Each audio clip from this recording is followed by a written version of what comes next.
প্রকৌশল ও প্রযুক্তি বিশ্ববিদ্যালয়ের উপাচার্য অধ্যাপক ডক্টর মোহাম্মদ মাসুদ এবং উপাচার্য অধ্যাপক ডক্টর শরীফুল ইসলামের অপসারণের দাবিতে অন্তর্বর্তী সরকারের প্রধান উপদেষ্টা ডক্টর মোহাম্মদ ইউনূসের কাছে চিঠি দিয়েছেন শিক্ষার্থীরা।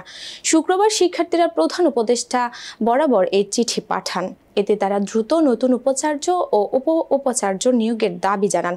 চিঠিতে শিক্ষার্থীরা উল্লেখ করেন, বিশ্ববিদ্যালয়ের 93তম জরুরি সিন্ডিকেট সভার সিদ্ধান্ত অনুযায়ী ক্যাম্পাসে সকল ধরনের রাজনৈতিক কার্যক্রম নিষিদ্ধ থাকা সত্ত্বেও 18 ফেব্রুয়ারি কুয়েট ছাত্রদলের সদস্যরা ফর্ম বিতরণ শুরু করলে শিক্ষার্থীরা এর প্রতিবাদে শান্তিপূর্ণ মিছিলের ডাক দেন।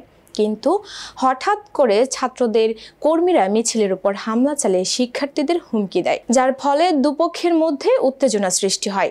এরই ধারাবাহিকতায় স্থানীয় বিএনপি নেতাকর্মীদের সহায়তায় ছাত্রদল ক্যাম্পাসে সন্ত্রাসী হামলা চালায়, যা 4 ঘন্টা ধরে চলতে থাকে। চিঠিতে শিক্ষার্থীরা আরও জানান, শিক্ষার্থীরা ভিসি ও প্রো ভিসির পদত্যাগ সহ 6 দফা দাবি উত্থাপন করে।